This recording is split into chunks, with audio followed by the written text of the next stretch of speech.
Welcome back to my channel. मैं तमन्ना। तो हमारा आज का मुद्दा है take a right decision in your life at the age of 16-17। Okay, अगर आप भाई 16 से 18 साल के हैं या फिर 20 साल के हैं तो भाई आपको अपनी लाइफ का जो डिसीजन है, हर एक डिसीजन सोच समझ के लेना चाहिए। ऐसा नहीं कि भाई सोचा ही नहीं, बस देखा और कर दिया। मतलब करने वाली बात नहीं कह रही मैं बस डिसीजन लेने वाला। जैसे कि फॉर एग्ज़ाम्पल मेरे साथ अभी इंस्टेंटली हुआ भाई।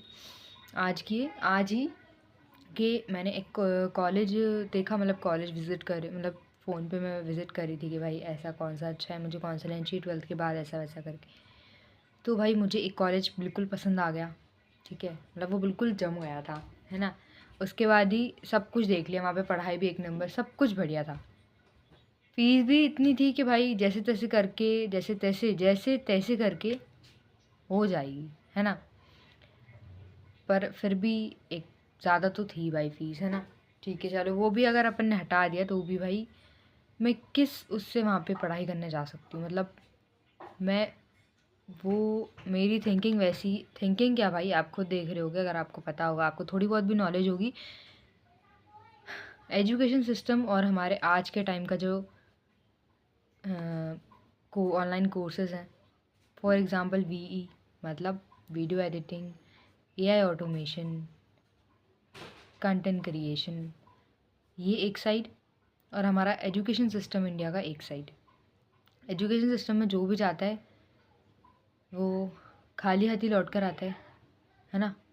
मतलब लेकर ही उतना आता है कि वो खाली हाथ के बराबर ही होता है ना। फॉर एग्ज़ाम्पल किसी ने आईआईटी में भी चले गया भाई, एक एवरेज घर का बच्चा आईआईटी में चले गया, आईआईटी चला जाने के बाद उसका सबसे लोएस्ट पैकेज भी लगा, चलो एवरेज पैकेज भी लगा, ठीक है, तो कितना ही, मतलब समझ लो अगर 8 लाख भी लगा तो कितने कमा रहा है वो 4 साल लगा के वो कितने कमा रहा है, 70,000 80,000 रुपये महीना। बहुत बड़ी बात, बहुत बड़ी बोल दिया मैंने, है ना, 70-80 हज़ार रुपये महीना, इससे भी कम होते हैं। पर ये तो चलो मान लिया वो कितना कमा भी रहा है, पर टाइम कितना लगा, 4 साल।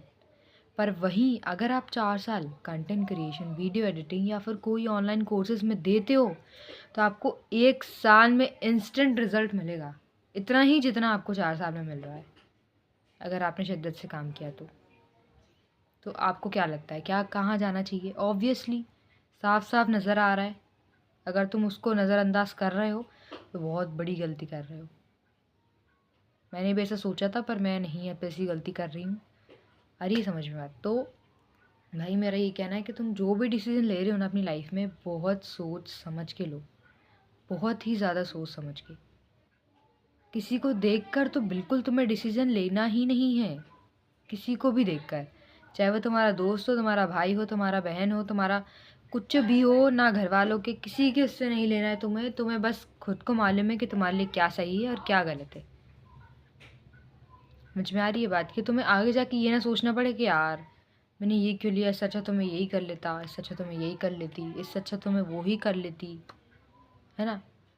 मतलब चॉइस ऐसी लो कि तुम्हें आगे जाके लगे कि हाँ भाई ये चॉइस मैंने खुद ने ली थी तो मेरे लिए सही थी, मैं गलत नहीं थी, ख़त्म। मतलब तुम्हें इस पे बारे में बाद में सोचने की ज़रूरत ही ना पड़े कि तुमने डिसीज़न गलत लिया है या सही, तो क्योंकि तुम पहले ही सही डिसीज़न ले चुके हो।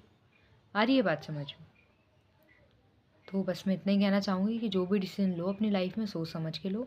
एज अ स्टूडेंट तो बिल्कुल सोच समझ कर लो, ठीक है, बिल्कुल सोच समझ के लो। भाई अगर तुम्हें पता है कि तुम पढ़ाई नहीं कर पा रहे हो तो मत करो पढ़ाई। आज के टाइम पे जो पढ़ाई नहीं कर रहा है ना भाई, वही पैसे कमा रहा है ना। ऐसा नहीं कह रही कि जो पढ़ाई कर रहे हैं वो पैसे नहीं कमा रहे, ऐसा नहीं बोल रही, पर मैं बता रही हूँ एक बात जो सामने सामने दिख रहा होगा आपको, है ना, कि भाई जो पैसे नहीं कमा रहे हैं ना, वो इतना पैसा भाई अपने क्या ही बोलूँ, नंबर ही गिनते गिनते तुम्हारी ज़िंदगी निकल जाए, उनके नंबर ही नहीं ख़त्म होंगे, है ना। तो वही चीज़ समझो कि क्या सही है और क्या गलत, उसके बाद डिसीज़न लो। तो आज के लिए इतना ही। मिलते हैं अगली वीडियो में ऐसे ही कोई नए मुद्दे पर। बाय।